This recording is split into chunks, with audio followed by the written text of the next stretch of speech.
تمام يا دكتور. تمام، اتفضل. تمام، هنكمل مع بعض اكزامينيشن الكاردياك ايبكس بالبلبيشن. تمام. هنبص على الكاركتر بتاعتها. تمام. ممكن ساعات تيجي تحسها تلاقي معاك حاجه اسمها دبل اور تريبل ايبكس. تمام. دي بتحصل مع الهايبر تروفيك اوبستراكتيف كارديوميوباثي بسبب الميوباثي اللي موجوده. تحس ان الايبكس بتنقبض مرتين تحت ايدك. تمام. بيسموها دبل ايبكس. ممكن تحس حاجه اسمها تابنج ايبكس. ده بيحصل معاك معاك اكسنتويتد اس 1. تمام. ممكن تحس الاس 1 يبقى بالبابل تحت ايديك على الايبكس، بيسموها تابنج ايبكس. بعد كده يعني بيقول لك ان انت if you cannot see the apex beat، يعني انت حطيت ايدك وما انتش عارف تحس الايبكس، دماغك على طول تفكر ان هي ممكن تبقى behind a rib. تمام. ممكن العيان يبقى اوبيس، ممكن يبقى في انفيزيما مع العيان مغطيه على الايبكس، ممكن تلاقي العيان اصلا معاه بريكاردال افيوجن، ممكن تلاقي العيان اصلا معاه ديكسترو كارديا والموضوع ده بيبقى رير، او ممكن يبقى العيان ديس اصلا ومفيش اي ايه بالسيشن ظاهر معاه. تمام. ده بالنسبه للبلبيشن. بعد كده المفروض ان احنا نخش على البركشن. تمام. وزي ما قلت البركشن يعتبر ما عملش عنه حاجه، لانه زي ما احنا قلنا لارجلي ريبليست باي راديولوجي، فما عادش حد بيستعمل بركشن دلوقتي قد كده. نخش بقى على حته الاوسكالتيشن. تمام. وطبعا احنا هنسمع ايه بالسماعه على مريض الكارديولوجي؟ المفروض انت تسمع الهارت ساوند. تمام. الفيرست والسكند. هتسمع اديشنال ساوند عندك الثيرد والفورث هارت ساوند. وتسمع اوبننج سناب وايجكشن كليك. تمام. وهتسمع الميرمرز. تمام. هناخدهم واحده واحده كده. اول حاجه نبدا بالفري ستارت ساوند. واحنا قلنا الفري ستارت ساوند اصلا سببه بيبقى بسبب الكلوجر بتاع الميترال والترايكاسبت فالف. تمام. واحسن مكان بنسمعه عليها على تسمعه على الميترال اريا على الايبكس اوف ذا هارت، وتسمع الترايكاسبت على اللور باراسترنال في الفورس او الفيفث انتركوستال سبيس. تمام. على اللور ستيرنم. طيب في عندنا حاجات مثلا معاك ممكن تزود معاك الاس 1، تيجي تسمع الاس 1 على الميترال اريا تلاقي معاك شديد مع الميترال ستينوزس. تمام. مع الميترال ستينوزس الكلوجر بتاع الفالف يبقى عنيف شويه، فيعمل معاك انكريزنج في الفيرست هارت ساوند.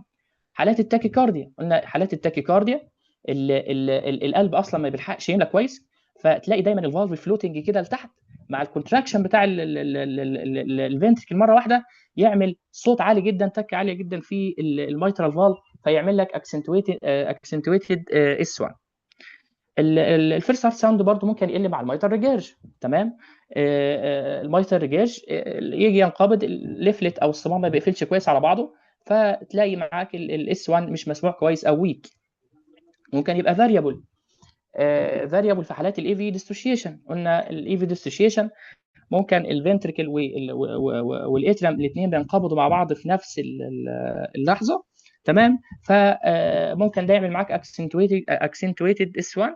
تمام. وعالي الاي اف طبعا بتلاقي معاه ديكريز في الاس 1. تمام. بسبب الدايليتيشن الموجود في الاتريم. طيب في حته معلومه كده اسمها سبليت اس 1. يعني احنا دايما نعرف او نسمع عن سبليت اس 2. المعلومه دي بصراحه انا يعني اول مره اخد بالي منها. حته سبليت اس 1 بيقول لك ان انت ممكن تسمع الاس 1 في سبليتنج، يعني تسمع الميترال وبعدين تسمع رايت ترايكاسبيد، وقال لك ده بيحصل مع العيال اللي معاهم رايت باندل برانش بلوك. رايت باندل برانش بلوك. طبعا كان نفسي اجيب اصوات والحاجات دي، بس للاسف يعني ما ضعيف شويه في الحاجات دي، ما عرفتش ان انا اضيفها. آه، بعد كده نخش على الاس 2 او السكند هارت ساوند. وطبعا السكند هارت ساوند بيتسمع في البلمونري اريا والاورتيك اريا في الرايت والليفت سكند انتركوستال سبيس. تمام. وقلنا سببه طبعا بيبقى كلوجر بتاع السيميليونر فالف اللي هم الاورتيك والبلمونري. وطبعا بيزيد جدا في حالات السيستميك هايبرتنشن وحالات البلمونر هايبرتنشن. تمام. ويبقى ضعيف جدا في حالات الاستينوزس سواء اورتيك ستينوزس او بالمونري استينوزس. في عندنا حاجه اسمها سبليتنج اوف سكند هارت ساوند. النورمال هارت ساوند. تمام. المفروض ان الاورطه بيبدا يقفل الاول، اورتيك فالف يقفل الاول، بعدين يتبعه بحاجه بسيطه جدا البلمونري فالف. تمام. فالنورمال هارت ساوند بقى فيه سنه سبليتنج. تمام. ممكن اوضحها واسمعها كويس جدا لو انا قلت العيان خد نفس. تمام. مع الانسبيريشن بيزيد الفينوس ريتيرن للعيان. تمام. فالبلمونري بيتاخر شويه على ما يقفل، تلاقي البلمونري بيتاخر شويه، وتلاقي الاورتيك خلاص حصل فيه كلوجر، فتعرف او في الوقت ده تسمع السبليتنج كويس جدا. تمام. في بعض الحالات بيبقى معانا حاجه اسمها وايد سبليتنج. يعني ايه وايد سبليتنج؟ احنا قلنا الاورتيك فالف بعده على طول البلمونري فالف بيقفل، ففي سبليتنج بينهم. في بعض الحالات بيبقى معاك وايد، بيبقى واسع، تلاقي السبليتنج بينهم شديد وملحوظ جدا. وده بيحصل معاك لو في معاك رايت باندل برانش بلوك، تمام، مأثر على الرايت سايد. معاك مثلا بالمونري ستينوزس، تمام، على ما ينقبض والدم يطلع وبعدين يقفل، يكون الاورتيك خلص من بدري. حالات مثلا البلمونر هايبرتنشن مع الرايت الفنتريكولار فيلير. تمام. دي حاجات كلها بتعمل وايدنج سبليتنج. تمام. في حاله تانية ممكن تلاقي يعمل حاجه تانية تعمل وايد سبليتنج لو الاي 2 جه بدري شويه قبل البلمونري كومبوننت. تمام. وده بيحصل مع العيان اللي مايتر ريجيرج، العيان معاه مايتر ريجيرج، الفنتريكولار انقبض شويه، رجعوا شويه دم رجعوا للليفت اتريم، وشويه طلعوا، فشويه الدم اللي طلعوا في السيستميك سيركيليشن دول قليلين، خلص بدري، هوب رجع قفل بدري، فده عمل معاك ايرلي اورتيك كومبوننت. تمام. ده حاجه بيسموها وايد سبليتنج اوف سكند هارت ساوند. طيب في حاجه اسمها ريفرسد سبليتنج. يعني ايه ريفرسد سبليتنج؟ احنا قلنا طبيعي ان احنا بيجي الاورتيك كومبوننت بعدها على طول البلمونري كومبوننت. لا، انت ممكن هنا تلاقيها العكس بقى، يجي البلمونري كومبوننت وتلاقي بعدها جاي الاورتيك كومبوننت. وده بيحصل في حالات المشكله بقى على الليفت سايد، المره دي في ليفت باندل برانش بلوك، في اورتيك ستينوزس، في ام اي والماسل ضعيفه، في ليفت فنتريكولار فيلير. تمام. ده حاجات بتعمل ريفرسد سبليتنج. طيب الريفرسد سبليتنج ده ممكن ساعات تلاقيه، احنا قلنا من شويه انت لو عايز تحس السبليتنج او تسمع السبليتنج كويس تقول عنه خد نفس. تمام. فتلاقيهم الاثنين بيبعدوا عن بعض. هنا العكس، في الريفرسد سبليتنج لو قلت العن خد نفس هتلاقي الاثنين يقربوا، هتلاقي الاثنين يختفوا ويظهروا مع بعض في الاكسبيريشن. تمام. يعني دول بيسموها ريفرسد سبليتنج، لان طبعا انت لما تقول البلمونري كومبوننت بيجي الاول بتقول للعين ياخد نفس، تمام، فالبلمونري كومبوننت بيتاخر جامد لحد ما يقرب من الاورتيك كومبوننت، فتلاقوهم الاثنين ايه جم مع بعض اثناء الانسبيريشن، فتلاقوهم اختفوا اثناء الانسبيريشن عكس النورمال. تمام كده. ده حاجه بيسموها الريفرسد سبليتنج، وده البارادوكسيكال اللي قلنا عليها بيعكسوا مع بعض اثناء الانسبيريشن والاكسبيريشن. في حاجه بيسموها سبليتنج اوف اس 2 فيكسد سبليتنج. يعني مهما العين يعمل انسبيريشن، ما الموضوع معاه ما بيتاثرش، ما السبليتنج ما بيحصلش فيه وايدنج او اي حاجه. وده بيحصل مع العيان معاه رايت سايد هارت فيلير، هو كده كده اصلا القلب كونجستد. تمام. فما هو ما فيش، مش عارف اصلا يستقبل دم جديد، فهتلاقي دايما في السبليتنج ثابت، في فيكسد سبليتنج بين الاورتيك كومبوننت والبلمونري كومبوننت. ممكن اصلا تيجي تسمع ما تلاقيش في اي سبليتنج موجود، بيبقى سنجل اس 2، ما فيش اي سبليتنج لا اورتيك كومبوننت ولا بالمونري كومبوننت المره دي. ده بيحصل في الفالوترالوجي، لان كده كده اصلا الاورتيك روت والبالمونري روت الاثنين بيبقوا واحد اصلا، فما فيش اي سبليتنج موجود. طيب بعد كده عندنا الثيرد هارت ساوند. والثيرد هارت ساوند هو اصلا نورمالي بيبقى موجود ومسموع على العينين لحد من سن 35 ل 40 سنه. يعني انت الفتره دي كلها ممكن نورمالي تسمع ثيرد هارت ساوند. قلنا السبب السيرد هارت ساوند هو اصلا مع في حالات الفوليوم اوفرلود بيحصل تيربلنس اوف بلاد. تمام. على الفالف مروره في الفالف فبتسمع السيرد هارت ساوند. بيقول لك انت لو سمعته فوق سن ال 40، تمام، ده على طول يقول لك ان العيان ده معاه ليفت فنتريكولار ديسفانكشن. يعني طبيعي بتسمعه لحد 35 40 سنه، سمعت فوق ال 40 سنه على طول تعرف ان العيان ده معاه ليفت فنتريكولار ديسفانكشن.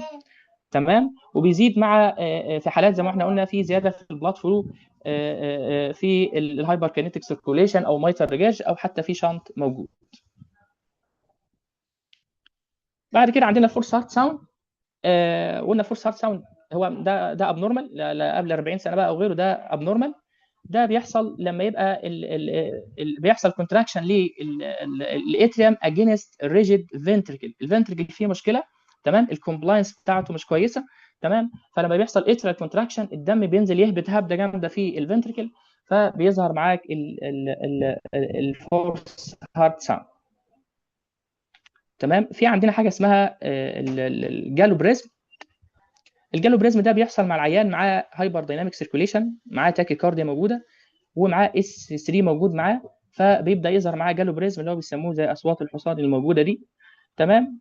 بيظهر برضو في تاكيكارديا وعين معاه اس 4، تسمع الجالوبريزم ده. تمام، لو فتحت اليوتيوب او حاجه هتلاقي فيديوهات كتير جدا جايبه الصوت ده. لو الاثنين جم مع بعض تمام بيسموها سميشن جالو. يعني لو عين معاه اس 3 واس 4 وظهر معاه ومعاه تاكيكارديا، يظهر معاه حاجه اسمها سميشن جالو. طيب عندنا حاجه اسمها الاوبننج سناب، برضو من الحاجات اللي بنسمعها. الاوبننج سناب دي بتحصل مع الميترال ستينوزس. تمام. اثناء الدايستول لما يجي الميترال فالف يفتح مع الاستينوزس، بتسمع يعني حته ايه، تكه كده في الفتحه. تمام على طول. بتبقى ايرلي دايستوليك. تمام. على طول بعد الاس 2. تمام. وبقول لك ان هي كل ما تقرب، كل ما تسمع ان الفتحه دي قريبه جامد من الاس 2 او السكند هارت ساوند، ده على طول يقول لك ان انت معاك سيفير مايترال ستينوزس. يعني كل ما تسمع الاوبننج سناب قريبه جدا من الاس 2، يبقى ما انت معاك سيفير مايترال ستينوزس. طيب نيجي بعد كده لحته الميرمر. احنا قلنا الميرمر بيحصل بسبب حصل فيه ديستربنس في البلاد فلو في الفالف بسبب مشكله موجوده معاك في الفالف. والميرمر عندنا انواع. ساعات بتسمع حاجه اسمها بان سيستوليك ميرمر. بان سيستوليك ميرمر يعني بيحصل كونتراكشن هارد اثناء السيستول، طول ما انت حاطط السماعه فانت سامع ميرمر موجود معاك او تربلنس موجود معاك اثناء السيستول.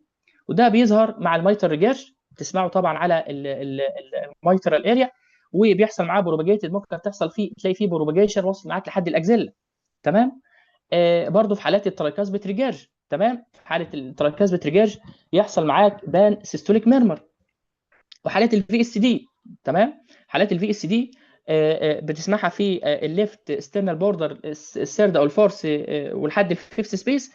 ممكن اصلا لو حطيت ايدك في الحته دي اصلا تلاقي بالسيشن وتحس سريل مع الفي اس دي. تمام، دي حاجات بيسموها البان سيستوليك ميرمر مع الميتر ريجيرج على الميتر اريا، تراكاسبت ريجيرج بتسمعه على التراكاسبت اريا. وفي حالات الفي اس دي على الثيرد والفورث الفيفث انتركوستال سبيس على استرنال بورد، ليفت استرنال بورد. طيب عندنا حاجه اسمها ايجكشن سيستوليك ميرمر. تمام. آه، السيستول. تمام. وده بيحصل مع الاورتيك ستينوزس او البلمونر ستينوزس، وبرضه بتسمعهم مع على الاورتيك اريا والبلمونر اريا. تمام، بتسمع الميرمر بتاعهم. تمام. ممكن ساعات تلاقيه في الاورتيك ستينوز بروباجيتد معاك لحد ما يوصل للكاروتيد اريا. وكمان بتسمع ساعات تسمعه مع الفانكشنال اورتيك ستينوزس او في هايبر داينيتك هايبر كاينيتيك سيركوليشن. تمام. فعن مثلا سايروتوكسيكوز او حاجه، ففي تيربلنس بلاد فلو، ده بيسموه فانكشنال ميرمر. يعني مفيش حاجه في الفالف ذات نفسه، ولكن مع زياده الفوليوم بيحصل فيه يظهر معاك ميرمر.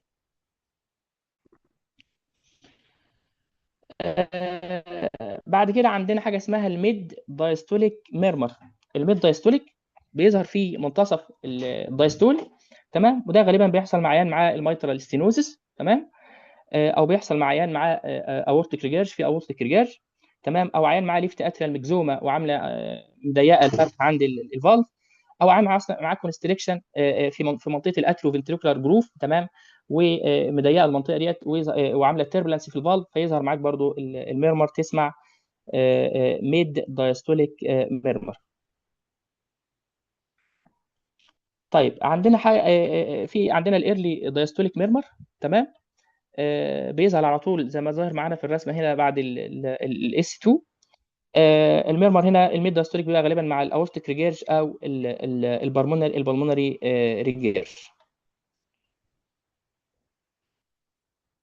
تمام. هو احنا كده يعتبر يعني خلصنا يعني على قد ما اقدر حاولت الخصها كده على السريع. فشكرا، شكرا لك، شكرا دكتور محمد. شكرا دكتور علي. ما عايزين نختار حد يقول لنا بقى الايه، الميرمرز زي ما الدكتور علي تمام. قالها كده. اختار انت حد. طب، حد نجيب احمد جمعه بقى عشان هو اللي كان بيتريق عليا امبارح، احمد جمعه بقى. طيب يلا.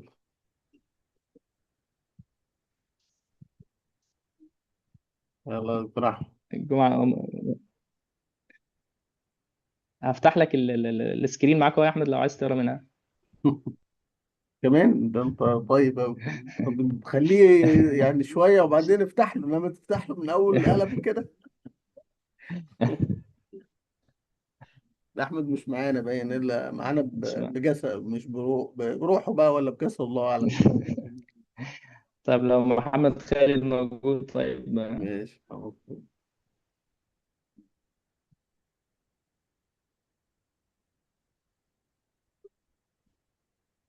متخيل مش موجود أصلا. محمد خالد مش موجود برضه. آه. احمد حسين عمل ليف ومشي. حس ممكن يتلط. شوف اختار حد تاني. تمام يا دكتور محمد كده. في مين تاني موجود طيب؟ انا مش عارف مين تاني موجود بصراحة، مش عارف افتح الصفحة اللي هي الاسامي. مم. طب خلاص، قولهم بسرعة كده أنت نقفل. طيب خلاص ماشي حاضر. زي ما قلنا كده تلخيص الميرمر على السريع، عندنا حاجه اسمها البان سيستوليك ميرمر. تمام، البان سيستوليك بيظهر اثناء السيستول. تمام. بيبقى ده بيحصل غالبا بسبب الميتر ريجيرش. تمام، او التراكاسبت ريجيرش، او عين مع في اس دي. وقلنا بنسمع الميرمر في المكان اللي مخصص لسماع كل ايه، كل فالف. تمام، ده البان سيستوليك ميرمر. عندك بعد كده الايجكشن سيستوليك في بدايه، بيبقى ايرلي سيستوليك ميرمر. ده طبعا بيحصل مع الاورتيك ستينوزس. قلنا ممكن يبقى بروباجيتد معاك لحد الكاروتيد فوق. تمام، والبلمونري ستينوزس برضه ممكن يبقى فانكشنال، يعني ما فيش مشكله اصلا في الفالف ذات نفسه، ولكن انت معاك فوليوم اوفرلود مع او هايبر دايناميك سيركيليشن عامله لك ايه، في تربلنس في البلاد، فتقلب معاك بميرمر. تمام. عندنا بعد كده الميد دايستوليك ميرمر بيظهر معانا في منتصف الدايستول. تمام، وده بيظهر غالبا مع الميترال ستينوزس. تمام. قلنا في الاوستن فلنت ميرمر مع الاورتيك ريجيرج برضه بيظهر معاك اثناء الدايستول. ليفت اتريال ميكزوما زي ما قلنا، تيور موجود في الليفت اتريم، عامل ضايق الدنيا عند فتحه الفالف شويه، فعامل معاك تربلانس، فظهر معاك ميرمر. تمام، او في حاجه ضغط على عامله ضغط على الفتحه اللي هو الاتريو فنتريكولار، حاجه عامله كونستريكتيف عليه. قلنا الايرلي دايستوليك. تمام، ميرمر في بدايه الدايستول، ده بيظهر مع الاورتيك ريجاج او البلمونري ريجاج زي ما ظهر معانا في الصوره، مباشره بعد السكند هارت ساوند.